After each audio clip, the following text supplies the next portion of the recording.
नमस्कार दोस्तों, आज की इस वीडियो में मैं आपको पढ़ाने जा रहा हूँ फ्रिक्शन। इसके बहुत लोगों ने कमेंट की हैं, बहुत लोगों ने कहा है कि हमें फ्रिक्शन पढ़ना है और वैसे भी सही भी है। फ्रिक्शन समझ में भी नहीं आता और इसके क्वेश्चंस भी इजीली नहीं होते हैं। तो हम आज के इस वीडियो में पढ़ने वाले फ्रिक्शन ये भी पढ़ेंगे कि फ्रिक्शन के क्वेश्चंस कैसे करने हैं। सबसे पहले हम पढ़ेंगे थोड़ी बहुत थ्योरी, बस ज़्यादा नहीं पढ़ेंगे, थोड़ी बहुत थ्योरी पढ़ेंगे जो क्वेश्चंस करने के काम आएगी। फिर उसके बाद हम स्टार्ट करेंगे question he question, lots of questions करते ही जाएंगे क्वेश्चंस, और जब तक आपको समझ में नहीं आएगा तब तक करते ही जाएंगे क्वेश्चंस। ओके, फ्रिक्शन एक ही वीडियो में फिनिश नहीं होगा, हो सकता है 2 लग जाए, हो सकता है 3 लग जाए। सो पेशेंस रखें अपने अंदर। ओके, तो स्टार्ट करते हैं फिजिक्स का एनएलएम का पार्ट 2 फ्रिक्शन। ठीक है, तो फ्रिक्शन में अगर हम बात करें तो फ्रिक्शन होता क्या है।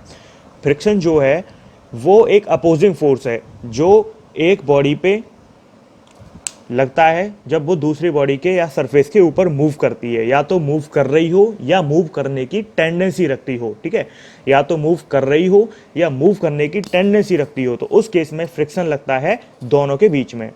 फ्रिक्शन एक कांटेक्ट फोर्स है, मतलब ये तभी लगेगा जब दो बॉडी आपस में जुड़ी हुई होंगी। ये दूर से नहीं लगेगा, दूर से आई मीन जैसे ग्रेविटेशनल फोर्स है तो वो आपस में दूर से खींच लेते हैं, वो दो बॉडी अपने आप को दूर से खींचती हैं ग्रेविटेशनल फोर्स के अंदर, तो वो क्या है, नॉन कॉन्टैक्ट फोर्स। तो फ्रिक्शन क्या है, कॉन्टैक्ट फोर्स। एक ये है बोर्ड और इसके ऊपर ये मार्कर है। अब ये इसे मैं मूव करूंगा तो इसमें क्या लग रहा होगा, फ्रिक्शन। ठीक है, फ्रिक्शन जो है वो सरफेस के पैरेलल काम करता है, जो सरफेस कांटेक्ट में है बॉडी के उसके पैरेलल ही काम करता है friction. Okay, friction actually oppose the tendency of relative motion, यानी कि दो बॉडी हैं ऐसे करके, ये दो बॉडी है, सपोज करो ये दो बॉडी आपस में मूव कर रही हैं, तो फ्रिक्शन क्या है, वो अपोज होता है दो बॉडी जब रिलेटिव मोशन कर रही हैं उनके बीच का। ठीक है, टेंडेंसी ऑफ रिलेटिव मोशन का अपोज होता है। अगर ये आगे जाना चाह रही है तो ये पीछे अगर जाएगी तो ये आपस में एक दूसरे का अपोज करेंगी। ये पीछे जाएगी तो ये इधर जाने से रोकेगी, ये इधर जाएगी तो इसे ये इधर आने से रोकेगी। तो समझ में आया आपको कुछ? ठीक है, अब हम एक थ्योरेटिकल सा पॉइंट पढ़ लेते हैं कि फ्रिक्शन कितने तरीके के हैं। जो ड्राई फ्रिक्शन है उन्हें हमने दो कैटेगरीज में बांटा है। सबसे पहला स्टैटिक और दूसरा काइनेटिक। ओके, काइनेटिक में भी दो होते हैं, स्लाइडिंग और रोलिंग। ये सब थ्योरेटिकल पार्ट है जो बस इसलिए बताना ज़रूरी है कि हाँ स्टार्टिंग अच्छी हो और आपको सारी बातें समझ में आने लगे। जैसे जैसे वीडियो आगे बढ़ती चलेगी इंटरेस्टिंग होता चलेगा और थोड़ा सा समझना भी कठिन होता चलेगा, क्योंकि एक बार में समझ में नहीं आएगा। आप इस वीडियो को पढ़ना, एक एक बात को लिखना, जो मैं बोल रहा हूँ उसे भी लिखना, और उसके बाद जो मैं क्वेश्चंस कराऊंगा उन्हें लिखना ढंग से, उनका तरीका लिखना। उसके बाद वीडियो को पॉज करके उनको एक बार क्वेश्चन को दोबारा उतार के और रफ में और उनको दोबारा सॉल्व करके देखना, तब जाके ये चीज़ समझ में आएंगी। आपको अगर असल में फ़ायदा चाहिए, 100% फ़ायदा चाहिए इस वीडियो को देखने का, तो इसका सबसे बड़ा मेथड क्या है कि जो भी मैं पढ़ा रहा हूँ उसे लिखते जाओ। जो भी क्वेश्चंस कराऊंगा उन क्वेश्चंस को पहले तो ऐसे कैसे लिख लो, समझ लो, फिर उसके बाद उन क्वेश्चंस को रफ में उतार लो और उनका सॉल्यूशन बिना देखे उनको सॉल्व करने की कोशिश करो। नहीं हो, प्रॉब्लम आए तो एक बार को चेक कर लो, फिर कोशिश करो। जब तक आपको एक तरीके से आपके दिमाग में नहीं बैठ जाएं, तो जब तक आपको वो क्वेश्चंस इस तरीके से करके देखने हैं, तो आपको इस वीडियो को सीखने का, इस वीडियो को देखने का 100% फ़ायदा मिलेगा। ठीक है, सबसे पहले स्टार्ट करते हैं स्टैटिक फ्रिक्शन। स्टैटिक फ्रिक्शन में बात स्टार्ट करते हैं। सबसे इंपॉर्टेंट है भाई स्टैटिक फ्रिक्शन, क्योंकि स्टैटिक फ्रिक्शन ही प्रॉब्लम देगा आपको। आपको यही समझ में नहीं आएगा कि मैं कहाँ स्टैटिक लगाऊं, कहाँ काइनेटिक, लेकिन इस वीडियो को देखने के बाद आपको ये सब क्लियर हो जाएगा। अब आप देखते रहो, सीखते रहो और लिखते रहो। स्टैटिक फ्रिक्शन, अगर मैं स्टैटिक फ्रिक्शन की बात करूँ तो स्टैटिक फ्रिक्शन के बारे में लिखूँ तो ये अपोजिंग फोर्स होता है। सिंपल सी बात है, फ्रिक्शन आ गया तो अपोजिंग फोर्स है। कब पिक्चर में आता है, ये तब हमें देखने को मिलता है जब एक बॉडी दूसरी बॉडी की सरफेस पे या दूसरी बॉडी के ऊपर मूव करने की कोशिश करती है, लेकिन वो रियल में मूव नहीं करती है, तो उस समय पे जो फ्रिक्शन होता है वो स्टैटिक फ्रिक्शन होता है। समझ में आया ना? स्टैटिक फ्रिक्शन अपोजिंग फोर्स है। वो कब काम करता है, जब एक सरफेस के ऊपर दूसरी बॉडी या तो मूव करे, मूव करने की कोशिश करे, मूव ना करे, सॉरी मूव नहीं करनी चाहिए, मूव करने की कोशिश करे, या फिर वो बॉडी मूव करने की टेंडेंसी यानी कि स्टार्ट करने वाली हो, बस उस समय पे स्टैटिक फ्रिक्शन होता है। यानी कि जब स्टार्ट करने पे जा रही है मूव, तो उस समय पे सबसे ज़्यादा स्टैटिक फ्रिक्शन होता है, जिसको हम एक शब्द से कहते हैं लिमिटिंग फ्रिक्शन। अब देखो एक बार समझ लो जो मैंने बोला है, उसको हम अगर डायग्राम से समझाएं तो कैसे समझेंगे। देखो ये एक बॉडी है, ये एक सरफेस है, ये रफ सरफेस है, तो अब इनके बीच में क्या काम करेगा, फ्रिक्शन काम करेगा। अभी ये बॉडी है रेस्ट पे, ठीक है, अब ये बॉडी रेस्ट पर है, तो यहाँ पे एफ अप्लाइड कितना है, 0, और एफ स्टैटिक कितना होगा, 0, ठीक है। इस बॉडी पे मैंने कोई फोर्स लगाया है, क्यों नहीं लगाया है, ये बॉडी किस पर है, रेस्ट पर, तो इस पे अप्लाइड फोर्स कितना होगा, 0। 0 क्यों हुआ भाई, अप्लाइड का मतलब क्या है, जो मैं लगा रहा हूँ, तो इस पर क्या कोई फोर्स लगा रहा हूँ मैं, क्या इसको कहीं से खींच रहा हूँ, इधर से उधर से इधर से नहीं खींच रहा, तो इसका मतलब ये अप्लाइड फोर्स तो 0 है। और स्टैटिक फ्रिक्शन भी 0 होगा, क्यों, क्योंकि फ्रिक्शन कब पिक्चर में आता है, जब रिलेटिव मोशन की टेंडेंसी होती है। तो यहाँ पे तो दोनों बॉडी रेस्ट पर है, मतलब सरफेस भी और तुम्हारी बॉडी भी, जब दोनों ही चीज़ रेस्ट पर हैं तो फ्रिक्शन की कोई बात ही नहीं आ रही है, ठीक है। अब दूसरा केस क्या होता है, अब हमने क्या कर दिया, अब हमने ये सरफेस के ऊपर बॉडी दोबारा से बनाई और अब की बार केस को थोड़ा सा चेंज कर दिया, ठीक है। अब की बार हमने क्या किया, अब की बार हमने क्या कर दिया, ये बॉडी एम मास की है इसमें भी, और अब की बार हमने यहाँ पे क्या लगा दिया, फोर्स अप्लाई कर दिया, अप्लाइड फोर्स अप्लाई कर दिया, और ये बॉडी अभी भी रेस्ट में है, ठीक है। तो इस केस में क्या हुआ, इस केस में एफ अप्लाइड तो कितना है, 5 न्यूटन, ठीक है। जो अब अच्छा देखो, आप कह रहे होंगे कि बॉडी रेस्ट पर है पर फोर्स हमने लगा दिया, तो इसका मतलब क्या हुआ कि जो फ्रिक्शन है उसको ओवरकम करने के लिए जितनी फोर्स की ज़रूरत है, जितने फोर्स अप्लाई करने की ज़रूरत है, मैंने उससे कम लगाया है, इसीलिए जो एफ अप्लाइड है वो 5 न्यूटन होते हुए भी बॉडी रेस्ट पर है। तो इसका मतलब क्या हुआ कि एफ स्टैटिक कितना होगा, 5 न्यूटन। ये बात आपको याद रखनी है, ये बात आपको अभी समझ में आती जाएगी, आप टेंशन ना लो, आप बस एक बार बस वीडियो को देखते जाओ, ये सब चीज़ें समझ में आ जाएंगी आपको। अभी मैं क्वेश्चन कराऊंगा ना 3-4 पहले, जो 3-4 या 5 क्वेश्चन होंगे, उन 3-4-5 क्वेश्चन में आपका ये डाउट बिल्कुल क्लियर हो जाएगा कि एफ अप्लाइड मैंने यहाँ पे एफ एस के बराबर कैसे किया। डोंट वरी, ये आपको बहुत आसानी से समझ में आएगा। तो यहाँ पे एफ अप्लाइड एफ लिमिटिंग से कम है। एफ लिमिटिंग क्या होता है, एफ लिमिटिंग वो फ्रिक्शन है जो एफ स्टैटिक की मैक्सिमम वैल्यू है, यानी कि वो उस समय पे फ्रिक्शन होता है एफ लिमिटिंग जब बॉडी रेडी होती है मूव करने के लिए। तो बॉडी रेडी होती है मूव करने के लिए, तो उस समय भी जो स्टैटिक फ्रिक्शन है वो लिमिटिंग फ्रिक्शन होता है, ठीक है। दूसरा केस ये था। अब तीसरे केस में क्या किया, तीसरे केस में क्या हुआ कि कुछ इस तरीके से है, ये बॉडी एम है, ये सरफेस है रफ सरफेस, और ये वही बॉडी है। अब की बार हमने 15 न्यूटन फोर्स लगाया, ठीक है, 15 न्यूटन फोर्स लगाया, और ये बॉडी जो है फिर भी रेस्ट पर है, ठीक है। और एफ अप्लाइड कितना हुआ, 15 न्यूटन, अभी भी रेस्ट पर है, तो इसका मतलब एफ स्टैटिक 15 न्यूटन। अगर बॉडी फोर्स लगाने से मूव नहीं करती है, अगर बॉडी फोर्स लगाने से मूव नहीं करती है रफ सरफेस के ऊपर, तो जितना एफ अप्लाइड होता है, जितना फोर्स हमने लगाया है, फ्रिक्शन स्टैटिक फ्रिक्शन उसी के बराबर होता है। याद रखना है ये पॉइंट, फिलहाल याद रखो, क्वेश्चंस करेंगे तो समझ में भी आएगा, ओके। तो इसका मतलब क्या हुआ, ये एफ अप्लाइड 15 न्यूटन है और एफ स्टैटिक भी 15 न्यूटन हो जाएगा। क्यों हो जाएगा, क्योंकि ये 15 न्यूटन लगाने से भी बॉडी मूव नहीं कर रही है। अब हमने क्या किया, हमने क्या किया कि इस तरीके से इसी बॉडी पे हमने अब की बार लगा दिया 16 न्यूटन, और अब की बार क्या हो गया, बॉडी मूव कर गई, अब की बार बॉडी मूव कर गई, यानी कि अब की बार बॉडी चलने लग गई, रेस्ट से निकल गई। तो इसका मतलब क्या था, इसका मतलब ये है कि जब हमने एफ अप्लाइड 16 न्यूटन किया, तो एफ, अब देखो इसका मतलब ये था कि जब हमने 1 न्यूटन बढ़ाया, तो बॉडी मूव करने लग गई तो ये जो स्टैटिक फ्रिक्शन था वो स्टैटिक फ्रिक्शन की मैक्सिमम वैल्यू है, एफ लिमिटिंग है इसका मतलब, यानी कि ये एफ लिमिटिंग वैल्यू थी, इसके ऊपर जाते ही बॉडी मूव करने लग रही है, ठीक है। F applied 16 Newton. अब जो है, अब आपको याद रखना है कि अब क्या आएगा, अब आएगा एफ के, ठीक है। अब एफ एस नहीं आएगा। स्टैटिक फ्रिक्शन कब तक रहता है, स्टैटिक फ्रिक्शन जब तक रहता है जब तक बॉडी मूव नहीं करेगी। जैसे ही मूव करना स्टार्ट करेगी पिक्चर में क्या आ जाएगा, काइनेटिक फ्रिक्शन, एफ के।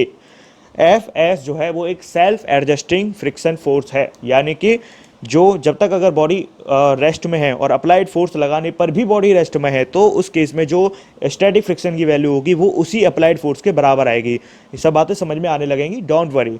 अब एफ के आएगा, ओके।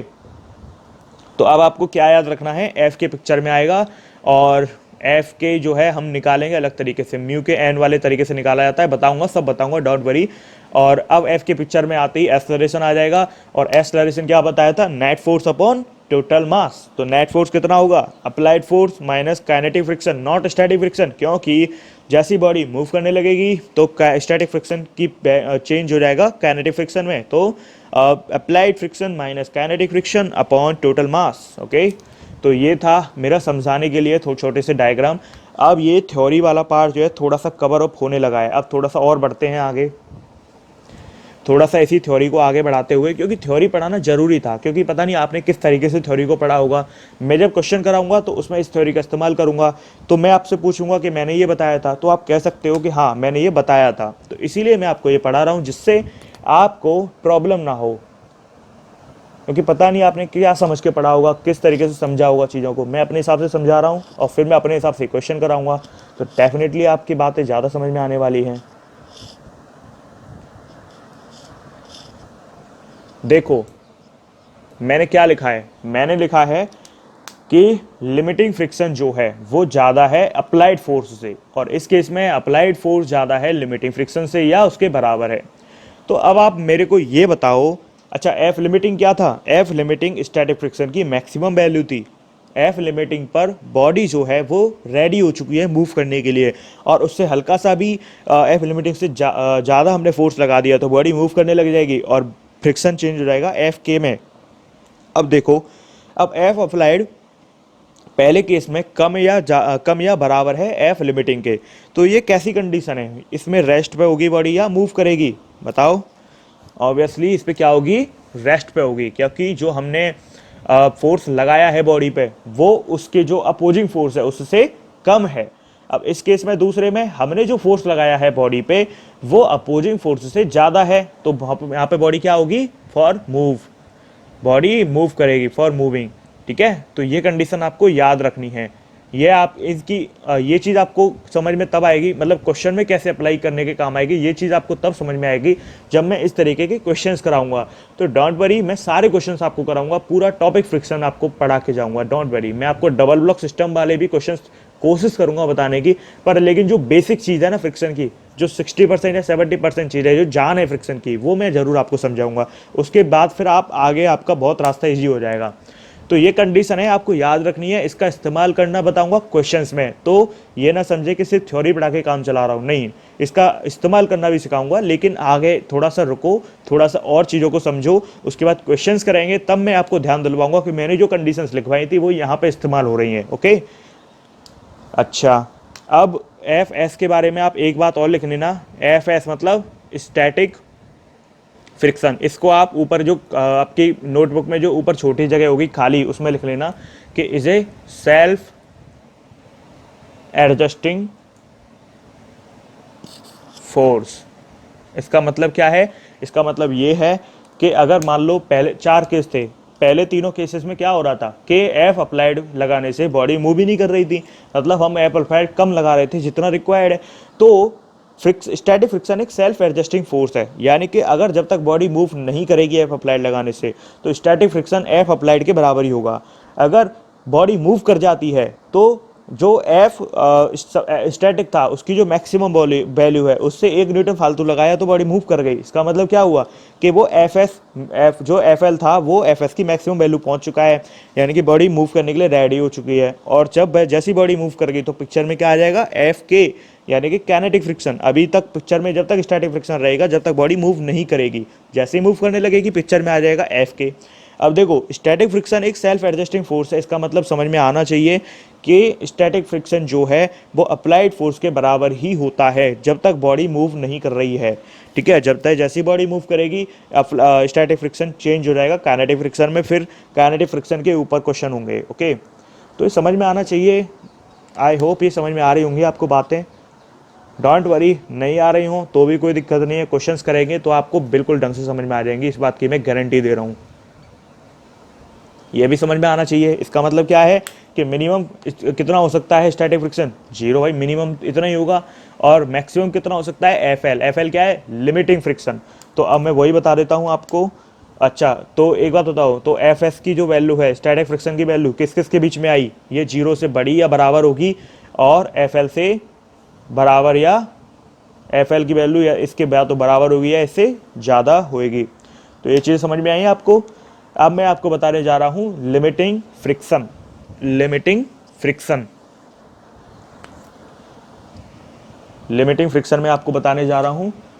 और आपको लिमिटिंग फ्रिक्शन मैंने तो अभी तक बता दिया है, वैसे डेफिनेशन बोल देता हूं। लिमिटिंग फ्रिक्शन का मतलब the maximum value of static friction up to which body is at rest but is ready to move, this called limiting friction. Body अभी तक रेस्ट में है लेकिन अब रेडी हो चुकी है मूव करने के लिए।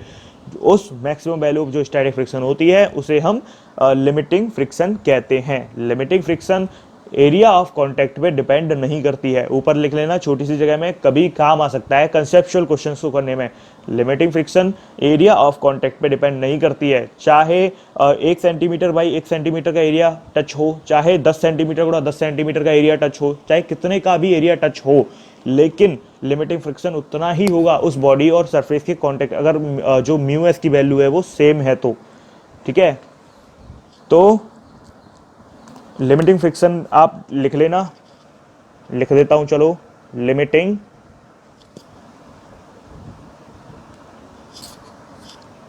लिमिटिंग फ्रिक्शन, लिमिटिंग फ्रिक्शन में एफ एल डायरेक्टली प्रोपोर्शनल होता है एन के, और एफ एल आएगा म्यू एस एन।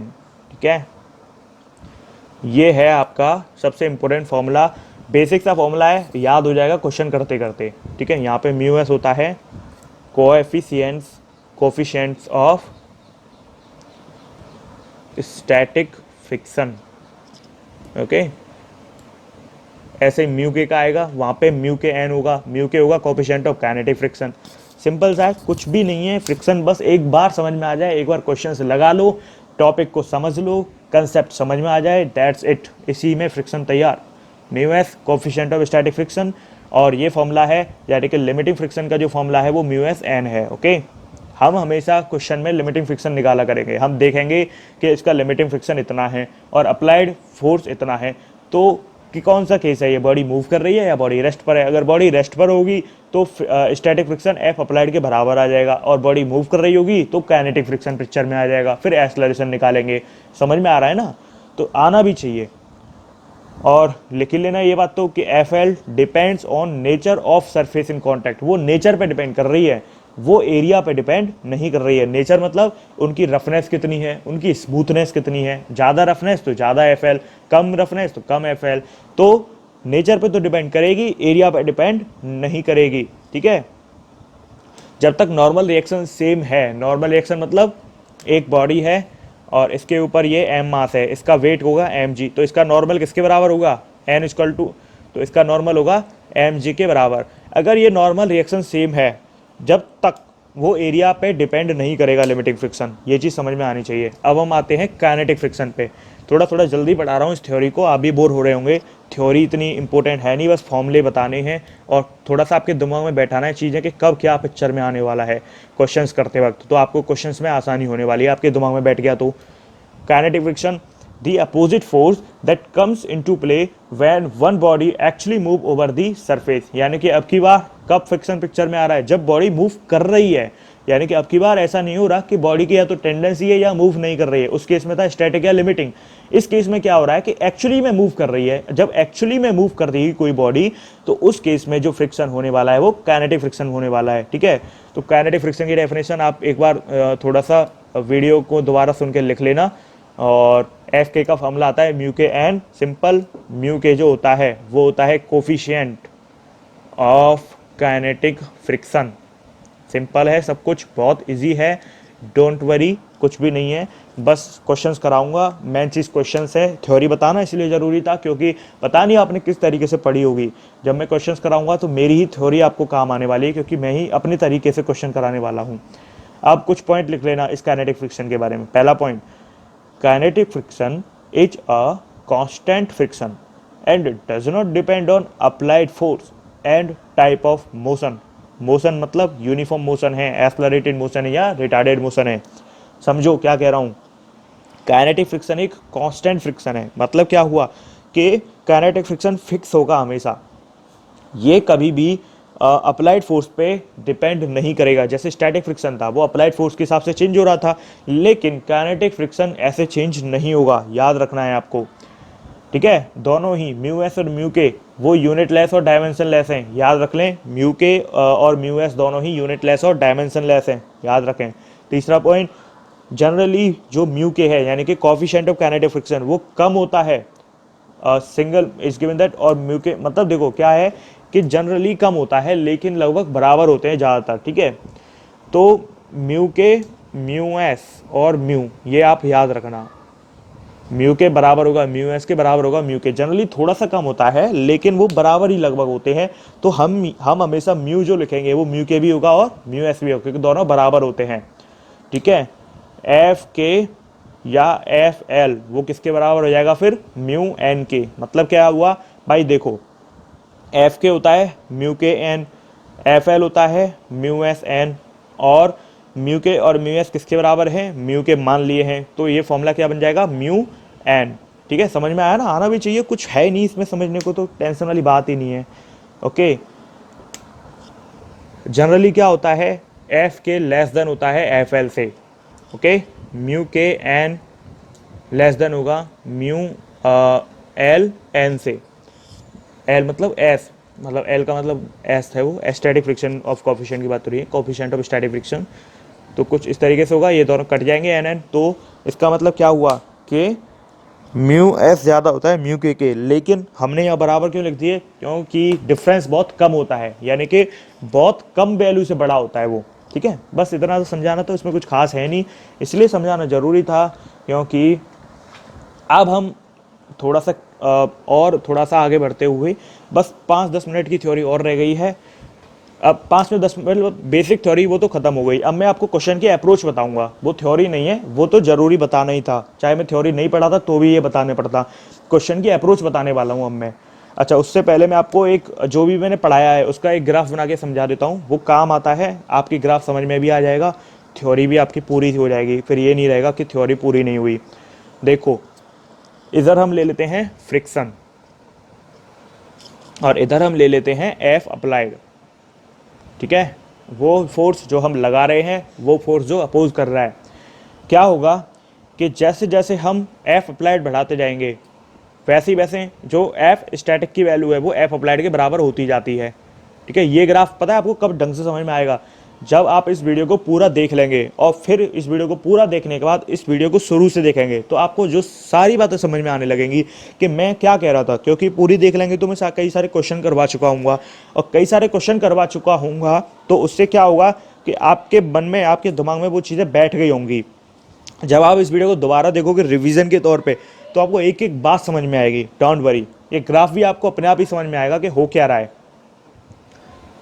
एक वैल्यू ऐसी आती है जब एफ अप्लाइड बराबर हो जाता है स्टैटिक फ्रिक्शन की मैक्सिमम वैल्यू के, और वो वैल्यू होती है एफ लिमिटिंग। ओके, तो एफ लिमिटिंग एक वैल्यू पे एफ अप्लाइड बराबर हो जाता है स्टैटिक फ्रिक्शन की मैक्सिमम वैल्यू के, एक जगह पे आके 0 से स्टार्ट किया और बढ़ते गए। ओके, अब ये पॉइंट जो है वो क्या था, ये पॉइंट जो है वो पॉइंट है, यानी कि इतना एफ अप्लाइड लगाने पर एफ लिमिटिंग पहुंच गया।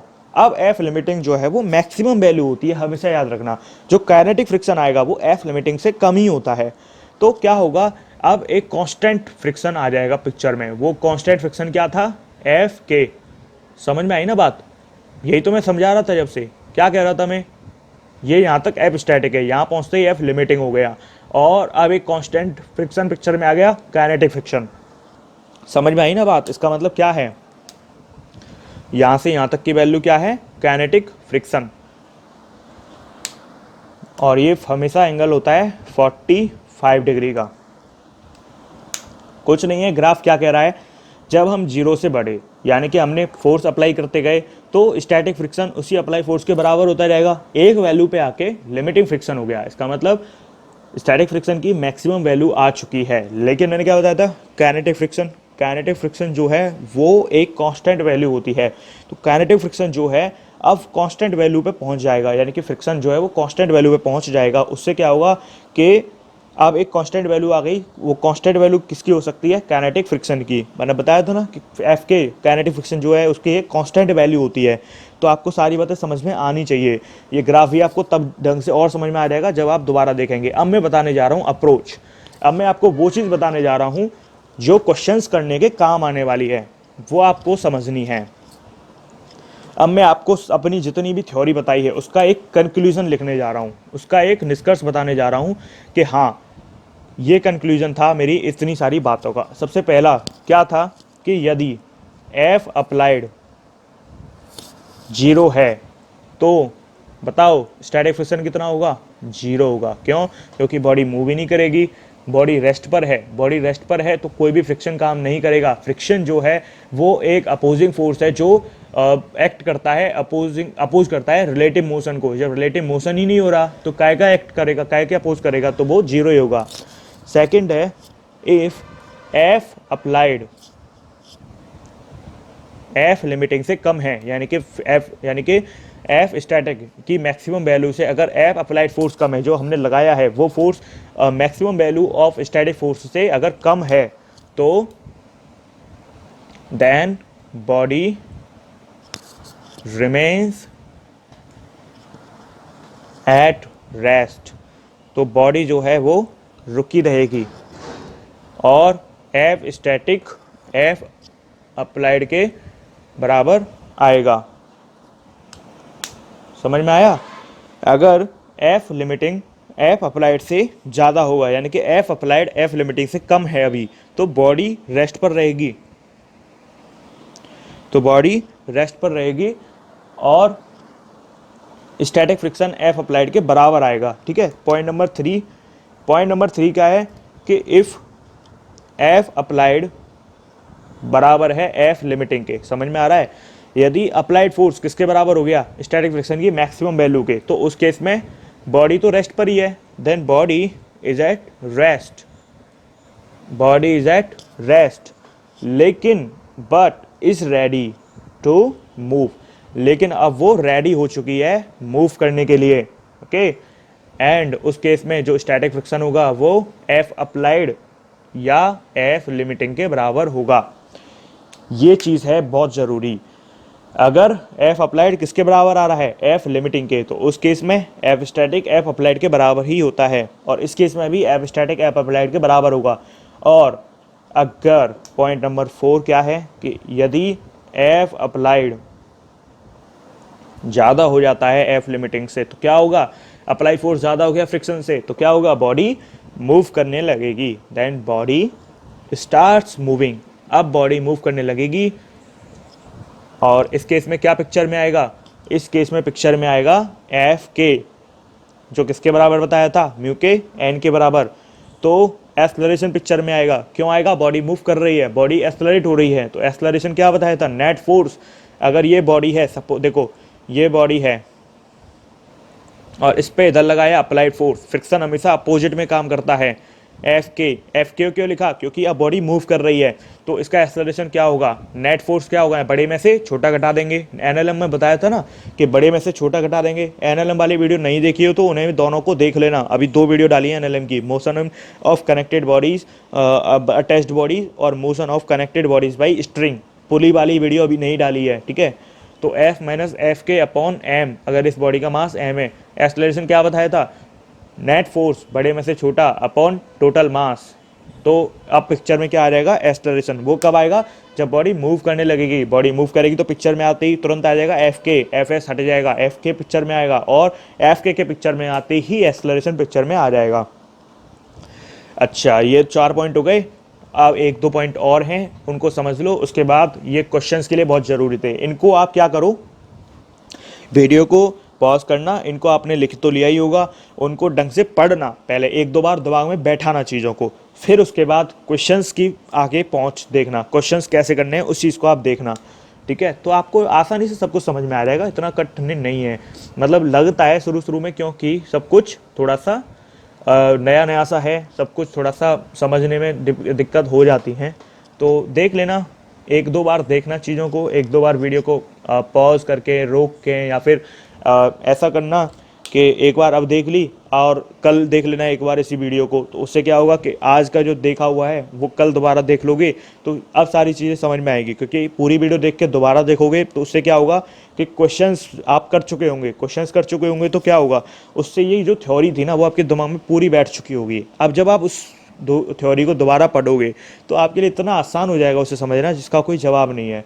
अब देखो 5वां पॉइंट क्या है, अगर कोई बॉडी मूव नहीं करनी है, अगर किसी बॉडी को मूव नहीं करवाना है तो क्या कर दें, तो उस केस में एफ अप्लाइड कम रखें एफ लिमिटिंग से, या एफ लिमिटिंग के बराबर रखें एफ अप्लाइड को, ठीक है। सिंपल है, कुछ नहीं है खास, ये तो पहले ही बता दिया। और किसी बॉडी को मूव करवाना है, बॉडी टू मूव क्या करना है, एफ अप्लाइड ज़्यादा कर दो, या ठीक है एफ अप्लाइड ज़्यादा कर दो। ये देखो, ये जो इक्वल का साइन है ये बनाना पड़ता है, क्योंकि यहाँ पे मूव लगभग करने ही लगती है, लगभग स्टार्ट हो जाती है। अब आते हैं जिसके लिए आप मेरी वीडियोस देखते हैं, क्या, क्वेश्चंस। अब स्टार्ट करते हैं लगातार कई सारे क्वेश्चंस। ये था थ्योरी, ओके। अब आते हैं कई सारे क्वेश्चंस पे। सबसे पहला क्वेश्चन नंबर 1, सबसे पहले सबसे छोटा क्वेश्चन स्टार्ट करते हैं। सबसे छोटे से स्टार्ट करता हूं, आपको पता ही है हमेशा।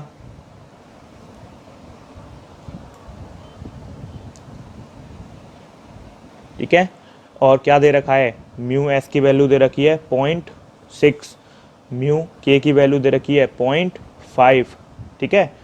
और क्या पूछ रहा है, find out force of friction and acceleration of block. Question ये पूछ रहा है, समझ में आया क्या पूछ रहा है। वहाँ पे एनएलएम में क्या पूछता है, वहाँ पे एनएलएम में खानदानी क्वेश्चन होता है कि एक्सेलरेशन बताओ। यहाँ पे खानदानी क्वेश्चन क्या होगा, फोर्स ऑफ फ्रिक्शन होगा और एक्सेलरेशन होगा। ये खानदानी क्वेश्चन है। देखो एक्सेलरेशन कब आएगा, एक्सेलरेशन तब आएगा जब बॉडी मूव करेगी। बॉडी मूव कब करेगी ये हमें कैसे पता चलेगा, ये हमें पता चलेगा कि जो हमने एफ अप्लाइड है, यानी कि ये जो 10 न्यूटन है, अगर ये ज़्यादा है एफ लिमिटिंग से, तो सबसे पहले हम क्या देखेंगे, हमारी कहानी कहाँ से स्टार्ट होगी यार। क्वेश्चन में हमारी कहानी स्टार्ट होने वाली है एफ लिमिटिंग से, जो किसके बराबर था, इसके म्यू एस की वैल्यू 0.6। अच्छा, नॉर्मल निकालना आता ही होगा, नीचे एम जी, नॉर्मल किसके बराबर होता है 50 के, तो इंटू 50 कितना आएगा 30 न्यूटन। तो लिमिटिंग फ्रिक्शन कितना आ रहा है 30 न्यूटन। अब बताओ कौन सी कंडीशन है, क्या ये कंडीशन ये वाली है, बताओ क्या ये कंडीशन ये वाली है।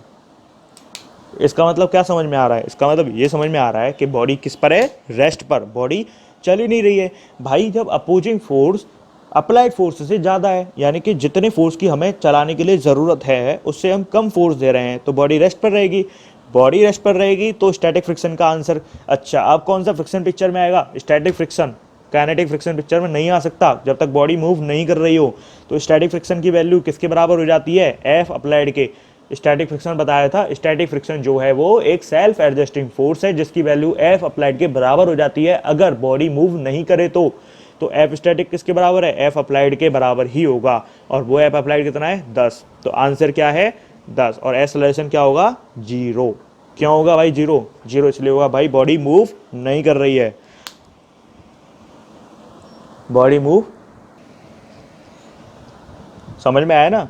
एफ स्टैटिक एफ अप्लाइड के बराबर होगा। एफ स्टैटिक क्या था, एक सेल्फ एडजस्टिंग फोर्स था।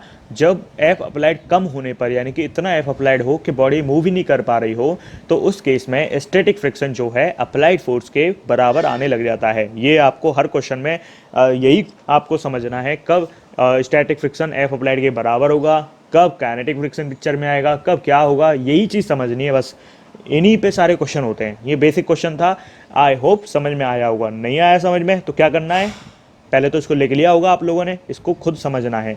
एक बार कॉपी पे करके देख लो, वीडियो को पॉज करो, साइड में रखो, अपने मोबाइल या फिर अपने कंप्यूटर को साइड में रखो और रफ में इस क्वेश्चन को, यहाँ तक इस क्वेश्चन को लिख लो और उसके बाद इस क्वेश्चन को अपने आप निकाल के देखो। समझ में आया तो निकल जाएगा, नहीं आया तो अगले क्वेश्चंस देखो और दोनों तीनों जो क्वेश्चन आगे के तीनों क्वेश्चन जो बताने जा रहा हूँ उनको समझो, ठीक है। अब क्वेश्चन नंबर 2 पे आते हैं। देखो ये वीडियो बहुत लंबी हो जाएगी, 1 घंटे से, मैं चाहता हूँ 1 घंटे से ज़्यादा की ना हो वीडियो। तो मैं क्या करूँगा, इस वीडियो में जितने भी क्वेश्चन कवर हो जाएंगे उतने ही कर पाऊँगा, ठीक है। उसके बाद जो नेक्स्ट वीडियो बना दूंगा वो सिर्फ क्वेश्चंस की बना दूंगा, ठीक है, क्योंकि मैं चाहता हूँ आपको परफेक्ट कर दूँ मैं फ्रिक्शन के अंदर। तो मैं बहुत सारे क्वेश्चन आपको कराना चाहता हूँ, तो उसके लिए मुझे क्या करना पड़ेगा, उसके लिए मुझे दूसरी वीडियो बनानी पड़ेगी, इसका पार्ट 2। तो वो मैं बनाऊँगा, क्योंकि ये वीडियो नहीं तो बहुत लंबी हो जाएगी। ये है एक अगला क्वेश्चन जिसमें ये एक सरफेस है, इस सरफेस के ऊपर एक ब्लॉक रखा हुआ है जिसका मास जो है वो 2 किलोग्राम है। इसका जो म्यू दिया हुआ है वो 0.4 है। अगर सिर्फ म्यू दिया हुआ है तो इसका मतलब आपको समझ जाना है ये किस केस की बात कर रहा है, ये वाला केस आ गया। यानी कि अब की बार क्वेश्चन वाले ने क्या माना है, अब की बार क्वेश्चन वाले ने म्यू के और म्यू एस की वैल्यू को सेम माना है, इसीलिए सिर्फ म्यू लिखा है। समझ में आया ना। तो म्यू इतना दे रखा है और अप्लाइड फोर्स जो है वो 2.8 न्यूटन दे रखा है। अब हमें क्या बताना है, खानदानी क्वेश्चन बताना है। एक्सेलरेशन बताओ और फोर्स ऑफ फ्रिक्शन बताओ। हमें क्या बताना है, एक्सेलरेशन बताना है और फोर्स ऑफ फ्रिक्शन बताना है। तो खानदानी क्वेश्चन है। सबसे पहले क्या निकालेंगे, सबसे पहले नॉर्मल कितना होगा 2g, यानी कि 20, और ऊपर ये किसके बराबर होगा, नॉर्मल के, तो नॉर्मल होगा 20। सबसे पहले क्या निकालते हैं, सबसे पहले हम निकालते हैं, हमेशा याद रखना फ्रिक्शन के क्वेश्चन में सबसे पहले जो निकालना है वो निकालना है एफ लिमिटिंग, वहीं से कहानी स्टार्ट होनी है। तो एफ लिमिटिंग कितना होता है, म्यू एन, ठीक है, म्यू एस, या यहाँ पे म्यू या म्यू एस सब बराबर हैं, तो क्या रखना है, इसकी वैल्यू 0.4, नॉर्मल कितना आ गया 20, तो ये कितना आएगा 8 न्यूटन। अप्लाइड फोर्स कितना है 2.8 न्यूटन। फिर वही केस आ गया, क्या केस आया कि एफ अप्लाइड कम है किससे, एफ लिमिटिंग से। एफ अप्लाइड है सिर्फ 2.8, एफ लिमिटिंग है सिर्फ 8, तो इसका मतलब क्या हुआ कि एफ अप्लाइड कम है एफ लिमिटिंग से। तो समझ में आ रहा है ना, इसका मतलब ये हुआ कि बॉडी मूव फिर नहीं कर रही है, फिर से बॉडी मूव नहीं कर रही है, बॉडी फिर से रेस्ट पर है।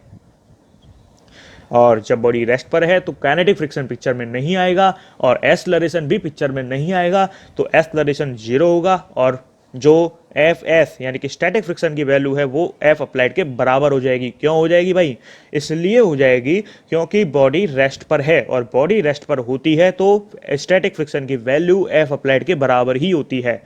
तो एफ अप्लाइड कितना आया 2.8 न्यूटन, तो स्टैटिक फ्रिक्शन भी 2.8 न्यूटन आएगा। दैट्स इट, ये था इस क्वेश्चन का आंसर। समझ में आया होगा, क्योंकि सेम था पहले वाले क्वेश्चन के तौर। ये सिर्फ किस लिए बताया कि और बेहतर तरीके से आपको चीज़ें समझ में आ जाएं, इसीलिए बता रहा हूँ। बाकी मेरा कोई मेरा सोल पर्पस यही है कि आपको चीज़ें समझ में आनी चाहिए। ये इस बात से मैटर नहीं करता कि मुझे कितने क्वेश्चन कराने पड़ रहे हैं या आपको कितनी लंबी वीडियो देखनी पड़ रही है, इस बात से कोई मैटर नहीं करता। आपको चीज़ समझ में आनी चाहिए, बातें आपके दिमाग में बैठनी चाहिए। इस वीडियो का 100% बेनिफिट कब होगा, इस वीडियो का 100% बेनिफिट तब होने वाला है आप लोगों को जब आप क्या करेंगे, प्रॉपर इन चीज़ों को लिखेंगे, प्रॉपर इस वीडियो को कम से कम 2 बार देखेंगे। और सबसे बड़ी बात, इस क्वेश्चंस को जो मैंने पहले ही बताया था प्रैक्टिस करोगे किस तरीके से, क्वेश्चंस लिख लिए और रफ पे बिना देखे इन सॉल्यूशंस को बिना देखे करके देखो, आंसर मिलाओ, तरीका मिलाओ, दोनों सही तो समझ में आ गया है। फिर क्या करना है, फिर अपनी किताब लेनी है जो भी आपके पास हो, उसके सारे क्वेश्चन लगा डालने फ्रिक्शन के, जो जो आते जाएं उन्हें लगाते जाओ, जो जो नहीं आते जाए उन्हें छोड़ते जाओ। फिर पहली स्टेज पार हो जाएगी, यानी कि कुछ क्वेश्चंस लगेंगे।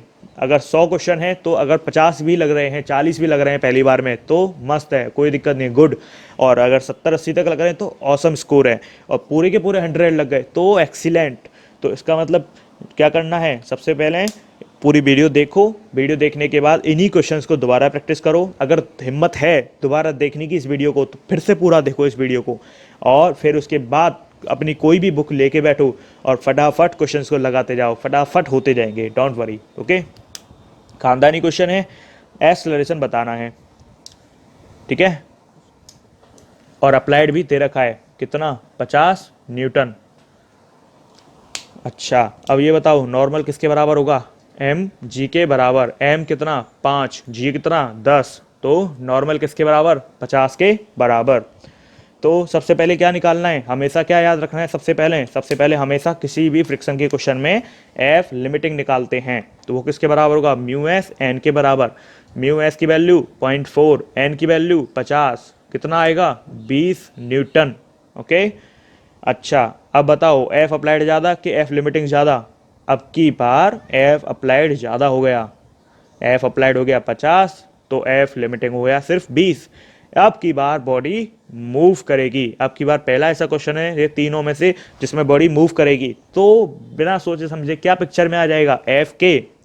अब पिक्चर में एफ के आ जाएगा, और एफ के आया तो इसका मतलब एक्सेलरेशन भी पिक्चर में आ ही गया, इनडायरेक्टली आ गया, समझ जाओ, क्योंकि एफ के आते ही एक्सेलरेशन की बात स्टार्ट हो गई है। तो एफ के कितना होगा, एफ के होगा म्यू के एन के बराबर। म्यू के की वैल्यू 0.2, नॉर्मल की वैल्यू 50, तो कितना आएगा ये 10 न्यूटन। एफ के की वैल्यू 10 न्यूटन, एफ के की वैल्यू 10 न्यूटन आई। अब हमें ये सब भूल जाना है, हमें सिर्फ एफ लिमिटिंग वहीं तक देखना होता है कि क्या बॉडी मूव कर रही है, क्या बॉडी रेस्ट पर है। तो अब इस चीज़ को भूल जाओ, अब यहाँ से क्वेश्चन को देखो। अब कहानी होती है एफ के से स्टार्ट, अगर बॉडी मूव कर रही होती है तो अब एक्सेलरेशन पिक्चर में आएगा।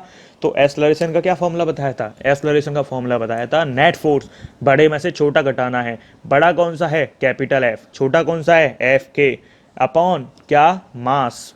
तो बड़ा भाई 50 और छोटा भाई 10, मास 5, कितना आया 40/5, 8 मीटर पर सेकेंड स्क्वायर, ये है आंसर।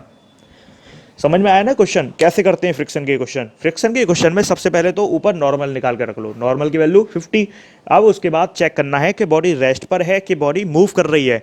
अगर बॉडी रेस्ट पर है तो एफ अप्लाइड के बराबर हो जाएगा एफ स्टैटिक। अगर बॉडी मूव कर रही है तो पिक्चर में आ जाएगा kinetic friction. Kinetic friction picture में आया, अब एक्सेलरेशन की भी बात पिक्चर में आ जाएगी। एक्सेलरेशन क्या होता है, net force upon total mass. Net force मतलब बड़े में से छोटा घटा दो, तो बड़ा कौन सा है, एफ अप्लाइड होगा, क्योंकि बॉडी मूव कर रही है, ऑब्वियसली एफ अप्लाइड होने वाला है। तो बड़े में से छोटा घटाया, अपॉन मास किया, तो एक्सेलरेशन भी आ गया।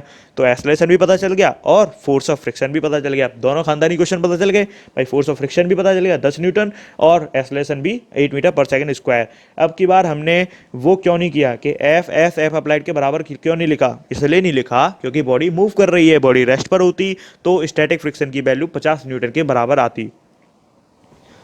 सारे डाउट क्लियर होने भी चाहिए क्योंकि सारी बातें मैंने आपको क्लियर कर दी हैं। अब एक दो क्वेश्चन और करके देख लेते हैं। उम्मीद है आपको चीज़ें समझ में आ रही होंगी, आनी भी चाहिए। नहीं आ रही हैं तो क्या करना है, सारे वो तरीके अपनाने जो मैंने कहा है। कौन से तरीके, क्वेश्चंस को लिख लो, अपने आप करके देखो, नहीं हो रहे हैं तो वीडियो को दोबारा देख लो, फिर भी नहीं हो रहे हैं तो फिर दोबारा देख लो और हो जाएंगे, क्योंकि इतने कठिन है ही नहीं यार। इतने कठिन होते तो अपने आप ही पता चल जाती है, समझ में ही नहीं आते इतने कठिन। तो आपकी बार क्वेश्चन थोड़ा चेंज हो गया है, आपकी हॉरिजॉन्टल की जगह वर्टिकल पे आ गई है बात। आपके इस तरीके का एक क्वेश्चन दे रखा है, ठीक है, और इसका मास है 0.1 kg और इसका जो फ्रिक्शन है वो है 0.5, ओके। और इधर आपकी बार अप्लाइड फोर्स ऐसे दे रखा है, कितना 5 न्यूटन दे रखा है, ठीक है। इसके बाद इस तरीके से क्वेश्चन हमें दे रखा है। अच्छा, मुझे ये बताओ कि इसमें एफ अप्लाइड अब की बार कौन सा होगा। अब पहले तो मेरे को ये बताओ कि एफ अप्लाइड ये होगा कि ये होगा। सोचो, मैं श्योर हूँ कि ज़्यादातर का आंसर क्या होने वाला है, ये, जबकि ऐसा नहीं है। अब की बार एफ अप्लाइड ये होगा। सुन लो, एफ अप्लाइड वो फोर्स होगा जो मोशन कॉज करेगा, यानी कि जिसकी वजह से बॉडी मूव करेगी, जिस फोर्स की वजह से बॉडी मूव करेगी वो एफ अप्लाइड होने वाला है। और जिसकी वजह से बॉडी में कोई मतलब अंतर कुछ नहीं होने वाला, वो एफ अप्लाइड नहीं होगा। एफ अप्लाइड वो होगा जिस फोर्स की वजह से बॉडी मूव करेगी। अब की बार बॉडी नीचे स्लाइड करने वाली है, तो नीचे स्लाइड किस फोर्स की वजह से कर रही है? इस 0.1 g मतलब 1 न्यूटन, 1.1 इंटू 10 तो 1 न्यूटन आया ना। अब ये 1 न्यूटन ही एफ अप्लाइड होने वाला है इस बॉडी के लिए। ये किसका काम करेगा? ये नॉर्मल का काम करेगा। अब की बार इधर से नॉर्मल लिया तो नॉर्मल किसके बराबर आ जाएगा? वो आ जाएगा 5 न्यूटन के बराबर। अब क्या करना? खानदानी तरीका मतलब सबसे पहले क्या निकाल दो? एफ एल निकाल के देख लो। क्यों निकाल के देखते हैं? इसलिए कि बॉडी मूव कर रही है कि रेस्ट है। तो एफ एल का formula mu s n, mu s की वैल्यू 0.5, एन की वैल्यू 5, तो कितना आया? 2.5 न्यूटन। यानी कि अप्लाइड फोर्स कम है एफ लिमिटिंग से। एफ अप्लाइड कम है एफ लिमिटिंग से। ये अगर 1 न्यूटन है तो ये 2.5 न्यूटन है। ठीक है, तो एफ स्टैटिक किसके बराबर हो जाएगा? एफ अप्लाइड के बराबर 1 न्यूटन। आंसर तो इसका force of friction 1 Newton, acceleration 0। क्यों? बॉडी मूव ही नहीं कर रही। अगर बॉडी मूव कर रही होती तो पहले एफ के पिक्चर में आता, एफ के पिक्चर में आते ही एक्सेलरेशन पिक्चर में आ जाता। सिंपल है ना, समझ में आ रहा होगा, आना भी चाहिए, इतना कठिन कुछ है ही नहीं। अब आते हैं नेक्स्ट क्वेश्चन पे, क्वेश्चन नंबर 5। नेक्स्ट क्वेश्चन पे आते हैं, क्वेश्चन नंबर 5।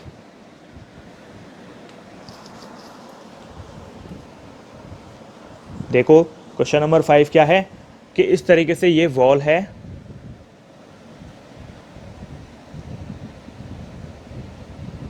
ठीक है। इस तरीके से फिर से इस ऐसे बॉडी एक अटैच्ड है, और अब की बार बॉडी 10 kg की है, और हमें म्यू एस दे रखा है 0.5, म्यू के दे रखा है 0.2, और जो तुम्हारा एफ है वो दे रखा है 100 न्यूटन। और पूछा क्या है? एक्सेलरेशन पूछा है, या फोर्स ऑफ फ्रिक्शन, मतलब फोर्स ऑफ फ्रिक्शन भी पूछा है। ये तो खानदानी क्वेश्चन है, याद रखना। जब भी फ्रिक्शन का क्वेश्चन आता है 2 चीज़ पूछेगा, acceleration of force of friction. तो एक्सेलरेशन भी पूछेगा और फोर्स ऑफ फ्रिक्शन भी पूछेगा। खानदानी क्वेश्चन है, ये फिक्स है, दोनों ही पूछने वाला है। अच्छा बताओ, एफ अप्लाइड क्या होने वाला है? एफ अप्लाइड वो होगा जिसकी वजह से बॉडी मूव करने वाली है। तो एफ अप्लाइड कितना होगा? 10 g, जो किसके बराबर होगा? 100। ये है एफ अप्लाइड। नॉर्मल होगा तुम्हारा किसके बराबर? 100 न्यूटन के बराबर। ये ऐसे लगा तो रिएक्शन ऐसे हुई, तो ये नॉर्मल का काम करेगा बॉडी पे, जो 100 न्यूटन के बराबर होगा। ओके, अब देखो सबसे पहले क्या खानदानी तरीका क्या था भाई? सबसे पहले क्या चेक करते हैं? F limiting. क्यों चेक करते हैं? कि बॉडी मूव कर रही है या बॉडी रेस्ट पर है। तो एफ लिमिटिंग का formula mu s n, mu s की वैल्यू 0.5, एन की वैल्यू 100, आंसर 50 न्यूटन। क्या एफ लिमिटिंग ज़्यादा है कि एफ अप्लाइड ज़्यादा है? ऑब्वियसली क्या ज़्यादा है अब की बार? एफ अप्लाइड ज़्यादा है अब की बार। तो अब की बार क्या होने वाला है? अब की बार बॉडी मूव करेगी, बॉडी मूव कंडीशन है अब की बार, तो बॉडी मूव करेगी। तो इसका मतलब क्या हुआ कि अब की बार पिक्चर में क्या आ गया? एफ के मतलब काइनेटिक फ्रिक्शन, जो किसके बराबर होने वाला है? म्यू के एन के बराबर। समझ में आया ना भाई? एफ के क्यों आया पिक्चर में? एफ के इसलिए आया पिक्चर में क्योंकि बॉडी अब की बार चल रही है, बॉडी अब की बार मूव कर रही है। तो बॉडी मूव कर रही है तो पिक्चर में एफ के आना ही था। तो एफ के आया, म्यू के एन के बराबर होगा। म्यू के है 0.2 और नॉर्मल कितना है? 100। तो आंसर कितना आया? 20 न्यूटन। एफ के का आंसर 20 न्यूटन। तो एफ के आते पिक्चर में क्या आ गया? एक्सेलरेशन। एक्सेलरेशन बताओ, बड़े में से छोटा अपॉन मास। बड़ा कौन सा? बड़ा है एफ। ये कौन सा होता है? F applied. एफ अप्लाइड मतलब ये होता है एफ अप्लाइड। एफ अप्लाइड कितना है? 100 माइनस एफ के कितना आया? 20 अपॉन मास कितना आया? 10। तो 80/10, आंसर 8 मीटर पर सेकेंड स्क्वायर। That's it. ये समझ में आया ना आपको कैसे हुआ? हमने सबसे पहले खानदानी क्वेश्चन है, खानदानी तरीका है फ्रिक्शन के क्वेश्चन को सॉल्व करने का। क्या है? सबसे पहले हमें चेक करना होता है एफ लिमिटिंग। क्यों चेक करते हैं? इसलिए कि बॉडी मूव कर रही है या बॉडी रेस्ट पर है। और अगर बॉडी मूव कर रही है पिक्चर में क्या आ जाता है? Kinetic friction. Kinetic friction picture में आते क्या आ जाता है? एक्सेलरेशन। तो ये सब जुड़े हुए हैं आपस में। अगर एफ लिमिटिंग जो है ज़्यादा आ रहा होता एफ अप्लाइड से तो वहीं पर क्वेश्चन खत्म हो जाता, एक्सेलरेशन जीरो हो जाता, क्योंकि बॉडी मूव ही नहीं कर रही होती। तो एफ लिमिटिंग अगर ज़्यादा आता तो फोर्स ऑफ फ्रिक्शन का आंसर कितना आता? जितना एफ अप्लाइड है। ठीक है, एक और क्वेश्चन कर लेते हैं। चलो, बोरिंग लग रहा हो तो क्या करना है? वीडियो को रोकना है, सांस लेनी है, पानी पीना है और उसके बाद दोबारा देखना स्टार्ट करना है। सीखना है कुछ तो मेहनत करनी पड़ेगी। कुछ पाने के लिए कुछ खोना भी पड़ता है भाई। अब की बार क्वेश्चन क्या है? इस तरीके से है।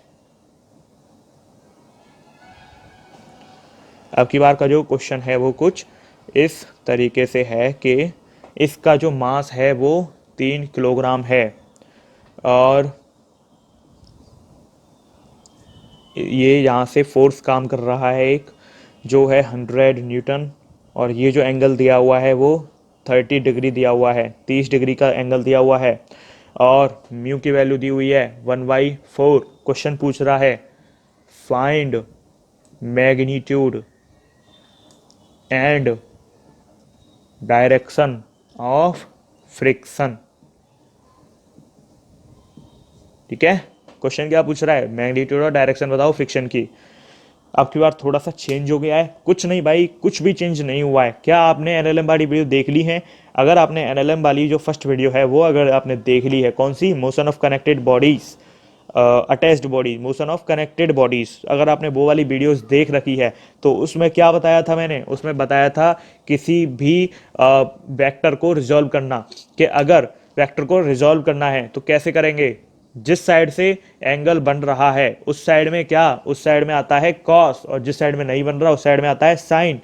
तो ये एंगल 30, तो ये कितना हो जाएगा? 100 कॉस 30, और इधर कितना आएगा? 100 साइन 30। ठीक है, तो 100 इंटू 1/2 जो 50 न्यूटन के बराबर आएगा। 100 इंटू √3/2 जो किसके बराबर आने वाला है? 50√3 के बराबर आने वाला है। इतना समझ में आया? नॉर्मल कितना होगा? ये वाला होगा नॉर्मल, और इधर की साइड से लगा हुआ है ये, तो नॉर्मल किसके बराबर आने वाला है? 50√3 के बराबर। याद रखनी है ये सब बातें, ये सब बड़ा काम आने वाला है, डोंट वरी। अच्छा, ये तो समझ में आया। अब खानदानी क्वेश्चन, खानदानी तरीका। तो क्या खानदानी तरीका होता है? खानदानी तरीका होता है एफ लिमिटिंग चेक करना। क्यों? क्योंकि बॉडी मूव कर रही है या रेस्ट पर है। तो mu s n, mu s की वैल्यू बताओ 1/4, नॉर्मल की वैल्यू बताओ कितनी है? 50√3। इसको सॉल्व करने पे जो आंसर आता है वो कितना आएगा? 1/4 इंटू 50 इंटू 1.71। सही है ना? √3 की वैल्यू इतनी तो आती है, तो इसे 25 और ये 2। अच्छा, अब देखो 25 इंटू 1.7/2, ये जो सॉल्व करके आएगा आंसर वो मैंने निकाल के रखा हुआ है, वो आता है इतना। टाइम वेस्ट ना हो इसलिए मैं आपको ये कैलकुलेशन नहीं कर रहा हूँ। एफ लिमिटिंग की वैल्यू आई इतनी। ठीक है, क्या ये एफ अप्लाइड की वैल्यू बताओ भाई? पहले तो एफ अप्लाइड की वैल्यू बता दो। एफ अप्लाइड कितना है इस क्वेश्चन में, ये बताओ पहले तो। एफ अप्लाइड कितना है? एफ अप्लाइड कितना है इस क्वेश्चन में? देखो अब की बार क्या हो रहा है, एफ अप्लाइड जो आएगा वो किस तरीके से आएगा? अच्छा ये बताओ, इसमें सबसे पहले मैंने एफ अप्लाइड हम ऐसे ही तो निकालते थे 3G, ये आ गया 30 न्यूटन। ठीक है, तो देखो 30 न्यूटन काम कर रहा है नीचे और 50 न्यूटन काम कर रहा है ऊपर। तो अब की बार जो एफ अप्लाइड आएगा वो इस क्वेश्चन के हिसाब से निकाला जाएगा। तो कितना आएगा? 20 न्यूटन। एफ अप्लाइड कितना आएगा? 20 न्यूटन। और किधर की साइड आएगा? 50 है ऊपर, 30 है नीचे।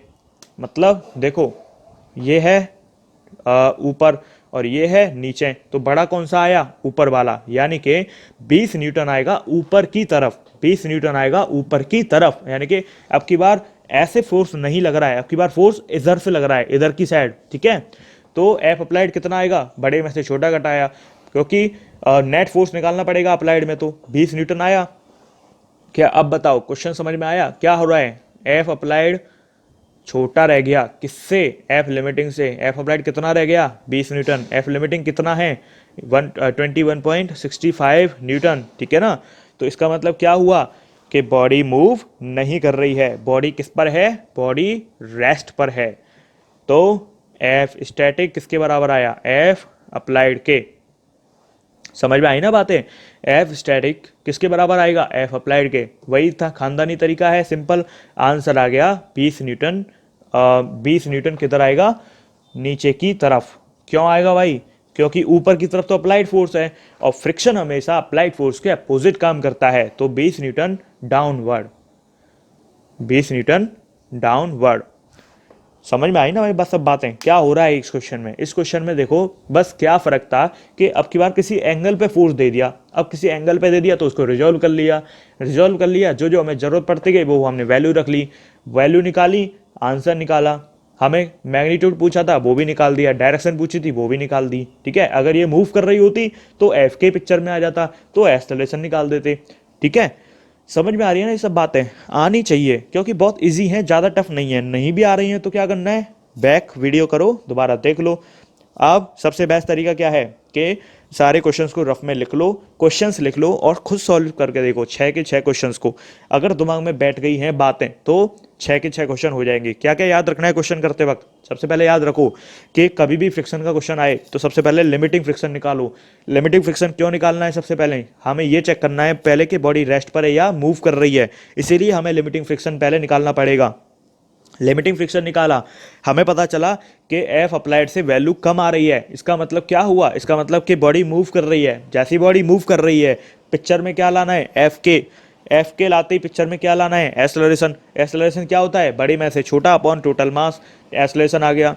अगर बॉडी रेस्ट पर है तो बॉडी अगर रेस्ट पर है तो स्टैटिक फ्रिक्शन काम में आएगा। स्टैटिक फ्रिक्शन किसके बराबर हो जाएगा, एफ अप्लाइड के। क्यों हो जाएगा, क्योंकि static friction is a self adjusting force which adjusts itself according to applied force if body is on rest। अगर बॉडी रेस्ट पर है तो स्टैटिक फ्रिक्शन अप्लाइड फोर्स के ही बराबर हो जाता है। ये सब बातें आपको दिमाग में बैठ लेनी चाहिए। ये सब बातें जो बोल रहा हूँ उसको लिख लो हिंदी में, अपनी भाषा में। इंग्लिश आती है तो इंग्लिश में लिख लो, डोंट वरी। जो भी भाषा आती है भाई, रीजनल, हिंदी, इंग्लिश, साइंस, किसी भी भाषा की मोहताज नहीं है, जो भी आती है उसमें लिख लो, लेकिन सारी बातें लिख लो, सारी कंडीशंस अपनी भाषा में लिख लो। जितने भी क्वेश्चंस कर सकते हो कर लो। अभी 6 क्वेश्चन कराए हैं, अब मैं इस वीडियो को ज़्यादा लंबा नहीं खींचना चाह रहा हूँ। अब मैं आगे के और मैं कुछ 10-12 क्वेश्चन इसी तरीके से और अच्छे लेवल के अच्छे और इससे भी बेहतरीन क्वेश्चंस बताने जाऊँगा, वो नेक्स्ट वीडियो में। आपको पार्ट 2 देखना चाहिए। इस वीडियो को ज़्यादा लंबा ना करूं, ज़्यादा लंबा नहीं करना चाहता, इसीलिए मैं क्वेश्चन नहीं बता रहा हूं। अब मैं देखो आपको अगले जो क्वेश्चन है वो किस तरीके के बताऊंगा। इस वीडियो में सिर्फ क्वेश्चंस का आइडिया दे रहा हूं कि नेक्स्ट वीडियो में किस तरीके के क्वेश्चंस करने वाले हैं हम लोग। नेक्स्ट वीडियो में हम करने वाले हैं इस तरीके का क्वेश्चन। जो क्वेश्चन नंबर 7 होगा वो हमारा ये होगा। आपको करना है तो बता देना मेरे को आंसर, इसका पहले से आप निकाल के रख लेना तो आपको और बेहतरीन तरीके से समझ में आएंगे, ठीक है। ये 5 kg का ब्लॉक है, ये एंगल दे रखा है 37 डिग्री, म्यू एस की वैल्यू 0.8, म्यू के की वैल्यू 0.6। ओके, तो हमें क्या बताना है, हमें बताना है एक्सेलरेशन और फोर्स ऑफ फ्रिक्शन। बता लेना, कोशिश करना हो जाए। क्वेश्चन नंबर 8 कैसा कराऊंगा, क्वेश्चन नंबर 8 होगा मेरा ये। अगर आप ये क्वेश्चन निकाल लेते हो मेरे से बताने से पहले ही तो बहुत बढ़िया है, लेकिन वीडियो को जरूर देखना क्योंकि कुछ इंटरेस्टिंग बातें तो फिर भी बतानी रह जाएंगी, और इनको इस तरीके के क्वेश्चन को सॉल्व कैसे करते हैं वो भी आपको बताना जरूरी है। तो अगली जो क्वेश्चन होंगे अगली वीडियो के वो इस तरीके से होंगे।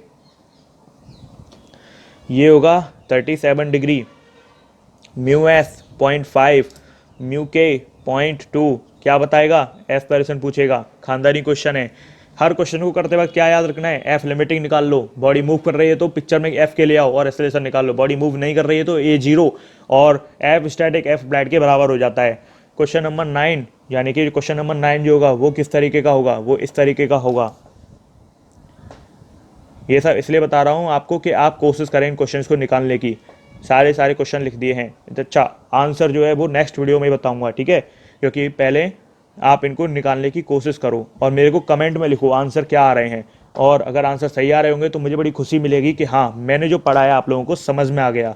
और अगर आपको ये वीडियो ढंग से समझ में आई तो प्लीज़ कमेंट में लिखना कि हमें समझ में आ गई है। एक भी बंदा ऐसा नहीं होना चाहिए जो इस वीडियो को देख रहा हो और वो कमेंट ना करे। कमेंट और लाइक ज़रूर करनी है, क्योंकि कमेंट और लाइक करने से क्या होगा, वीडियो का जो SEO है, जो सर्च इंजन ऑप्टिमाइजेशन है, वो बढ़ता है। तो उससे क्या होगा कि ये वीडियो सब लोगों के पास सजेस्ट होने लगेगी।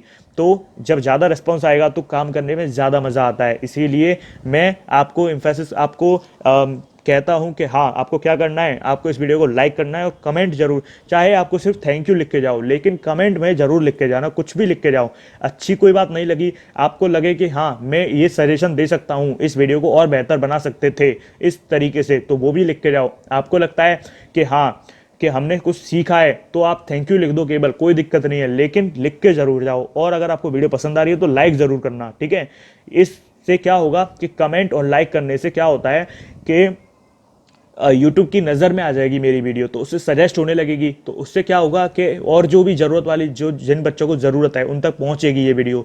जो फिजिक्स या NLM नाम से चीज़ों को ढूंढ रहे होंगे, फ्रिक्शन नाम से चीज़ों को ढूंढ रहे होंगे, तो फ्रिक्शन नाम से जो अगर जो चीज़ों को ढूंढ रहे होंगे तो उन तक पहुंचेगी। फ्रिक्शन सॉल्व प्रॉब्लम इस तरीके से ढूंढ रहे होंगे, या फ्रिक्शन क्लास 11th या फ्रिक्शन NLM इस तरीके से ढूंढ रहे होंगे, उन बच्चों तक पहुंचेगी। तो उससे क्या होगा कि वीडियो पर ज़्यादा रिस्पॉन्स आएगा, तो अगली वीडियो बनाने में ज़्यादा मज़ा आएगा। तो इसीलिए कह रहा हूँ, आपसे रिक्वेस्ट है ये कि अगर आप इस वीडियो को पूरा देख रहे हैं तो प्लीज़ लाइक ज़रूर करना और कमेंट में चाहे थैंक यू लिखना, पर लिख के जाना है आपको। उससे मेरी, क्योंकि अभी चैनल इतना ग्रो नहीं हुआ है कि सब लोगों तक ये तुरंत पहुंच जाए, तो चैनल को ग्रो आप लोगों को ही करवाना है और मज़ा भी तभी आएगा, ठीक है। इसका जो म्यू दे रखा है वो 0.5 दे रखा है, आपको निकालना है FK या F स्टैटिक, इस तरीके का क्वेश्चन है। और आपको क्या बताना है, टेंशन बतानी है सबसे पहले, तो एक्सलरेशन भी बताना है। अगर एक्सलरेशन कब आएगा, बॉडी मूव कर रही होगी, एक्सलरेशन बताना है। और उसके अलावा आपको फोर्स ऑफ फ्रिक्शन बताना है। तो ये खानदानी क्वेश्चन है, क्वेश्चन नंबर 9। और कौन से क्वेश्चन अगली वीडियो में डिस्कस करे जाएंगे, अगली वीडियो में डिस्कस करूंगा मैं, अगली वीडियो में बताऊंगा मैं इस वाले क्वेश्चन को। आप अगर इनके आंसर निकाल पा रहे हो तो कमेंट में ज़रूर लिखना कि हमने क्वेश्चंस का आंसर निकाल लिया है, इसका ये आ रहा है, इसका ये आ रहा है। बड़ी खुशी मिलती है जब अपनी पढ़ाई हुई चीज़ आप लोगों को समझ में आने लगती है। तो यहाँ पे म्यू दे रखा है, इसका भी म्यू दे रखा है, और एक्सेलरेशन नीचे की साइड दे रखा है, और वो पूछा है कितना, ठीक है। तो एक्सेलरेशन पूछ रहा है इस क्वेश्चन में। सबके आंसर नेक्स्ट वीडियो में बताऊंगा। आपके अगर आ रहे हों तो आप मेरे को ज़रूर बताना। क्वेश्चन नंबर 11वां कौन सा होगा हमारा, क्वेश्चन नंबर 11वां ये होगा। इस तरीके से एक ब्लॉक है 6 किलोग्राम का, और ये एक रस्सी से अटैच्ड है, कितने किलोग्राम की, कितने किलोग्राम का दूसरा बॉक्स है, 4 किलोग्राम का। इसमें रस्सी में जो एक टेंशन होगा, हमें एक तो टेंशन की वैल्यू बतानी है, और इसका जो म्यू दे रखा है वो 0.5 दे रखा है, और जो फोर्स दे रखा है वो 100 न्यूटन दे रखा है, ठीक है। 100 न्यूटन दे रखा है। क्या बताना है, खानदानी क्वेश्चन है, टेंशन बता दो, एक्सेलरेशन बता दो, फोर्स ऑफ फ्रिक्शन बता दो। सिंपल है, सारे क्वेश्चन खानदानी है, वही कुछ नहीं है। क्वेश्चन नंबर 11वां ये होने वाला है। क्वेश्चन नंबर 12वां क्या होने वाला है, क्वेश्चन नंबर 12वां होने वाला है, क्वेश्चन नंबर 11, क्वेश्चन नंबर 12वां जो होने वाला है, पता है किस लिए बता रहा हूँ, आप इनको सॉल्व करो, कोशिश करो सॉल्व करने की, इसलिए बता रहा हूँ। और कोई मेरा सोल पर्पस बस यही है कि आपके अगर वीडियो समझ में आई हो तो इन क्वेश्चन को सॉल्व करके देखना, और नेक्स्ट वीडियो में अपना तरीका मैच करना, और कमेंट में आंसर लिखना। मैं उसका जवाब दे दूंगा कि आपके आंसर सही हैं या नहीं है। ओके, आंसर आपको इसलिए नहीं बता रहा हूँ क्योंकि मैं चाहता हूं कि आप इनको आंसर के चक्कर में सॉल्व करें और अब मेरी नेक्स्ट वीडियो भी देखें, जिससे क्या होगा आपको और इंटरेस्टिंग चीज़ पता चलेंगी। हो सकता है कुछ लोग इस चक्कर में नहीं नेक्स्ट वीडियो देखेंगे क्योंकि हमारा आंसर आ रहा है, तो उससे क्या होगा कि आपका जो फ्रिक्शन वाला टॉपिक है वो उतना ढंग से क्लियर नहीं होगा। फिर होता है कुछ कुछ कुछ बच्चों में कि ऐसा हो जाता है, तो इसीलिए नहीं बता रहा आंसर कि आपको नेक्स्ट वीडियो देखनी है मेरी। नेक्स्ट वीडियो नहीं देखोगे तो फ्रिक्शन का जो पूरा पढ़ा है उसका उतना मज़ा नहीं आएगा, मेरे को भी नहीं आएगा और आपको भी नहीं आएगा, फिर आपको बाद में टाइम निकालना पड़ेगा। तो अभी जब ताज़ा ताज़ा टॉपिक होता है तो उसका मज़ा ही कुछ अलग होता है। ओके, इस तरीके से क्वेश्चन दिया हुआ है ना। और हमें पूछा है कि फाइंड वैल्यू ऑफ म्यू ठीक है, ये म्यू दिया हुआ है, यहाँ पे बड़ा लिख देता हूँ, ये म्यू दिया हुआ है, इसकी वैल्यू पूछ रहा है। So that block does not slide, ठीक है, म्यू की वैल्यू पूछ रहा है जिससे ये ब्लॉक स्लाइड ना करे, उतनी म्यू की वैल्यू पूछ रहा है। क्या होगी उस म्यू की वैल्यू? यहाँ पे इस तरीके से ये एंगल थीटा दे रखा है, ये एंगल सॉरी थीटा दे रखा है, और ये पॉइंट जो है वो क्यू दे रखा है, ये थीटा है ये क्यू है, ठीक है। तो पूछ रहा है पी और क्यू के टर्म में आंसर आएगा, ठीक है। इसकी हिंट दे देता हूँ, कितना आएगा आंसर? इसका आंसर आने वाला है P plus q sine theta upon m g plus q cos theta. हमें म्यू की वैल्यू बतानी है जिससे ब्लॉक स्लाइड ना करे, तो हमें म्यू की मिनिमम या मैक्सिमम वैल्यू बतानी है, ठीक है। अगला क्वेश्चन नंबर 13 पे कौन सा होगा? क्वेश्चन नंबर 13 हम डिस्कस करेंगे इस तरीके से। ये है तुम्हारा 5 kg का ब्लॉक और ये है पुली, ठीक है। ये आपको होमवर्क के तौर पे दे रहा हूँ, क्वेश्चंस में आपको करके लाने हैं ये क्वेश्चंस। ऐसा नहीं है कि सिर्फ टाइम वेस्ट कर रहा हूँ मैं अपना, नहीं नहीं नहीं, अपना और आपका दोनों का टाइम वेस्ट नहीं कर रहा हूँ। याद रखो, क्वेश्चंस करके लाने हैं आप लोगों को, कोशिश करनी है करने की, हो जाए तो बहुत अच्छा है, नहीं हो तो नेक्स्ट वीडियो देख लेना, समझ लेना कि कैसे करने हैं। अच्छा, अब इस क्वेश्चन में क्या पूछा है? इस क्वेश्चन में पूछ रहा है वो कि क्वेश्चन में पूछ रहा है कि मैक्सिमम वैल्यू बताओ मास की, इस एम की वो मैक्सिमम वैल्यू बताओ जिससे ब्लॉक स्लाइड ना करे। मैक्सिमम वैल्यू बताओ इस एम की जिससे ये ब्लॉक स्लाइड ना करे, ठीक है। हिंट दे रहा हूँ, इस क्वेश्चन का जो हिंट है वो क्या है? इसमें वो तरीका यूज होगा जो मैं कह रहा था कि एफ अप्लाइड। भाई देखो, अगर ये स्लाइड नहीं करेगा तो इसका मतलब क्या है? एफ लिमिटिंग ज़्यादा होना चाहिए एफ अप्लाइड से, ठीक है ना। एफ अप्लाइड ज़्यादा हो गया तो बॉडी मूव करने लग जाएगी, तो बॉडी को मूव नहीं करना है, बॉडी को रेस्ट पर रखना है, तो उस वैल्यू बताओ एम की, ठीक है। क्वेश्चन नंबर 13 हमारा ये होने वाला है। और क्वेश्चन नंबर 14 क्या होने वाला है? क्योंकि कल तक का टाइम होगा, कल तक या पता नहीं कब वो वीडियो आपको डले, हो सकता है आज ही डल जाए, आज ही मैं उसको दोबारा उसका पार्ट 2 रिकॉर्ड करने लग जाऊँ, पर लेकिन आपको तो कोशिश करनी है।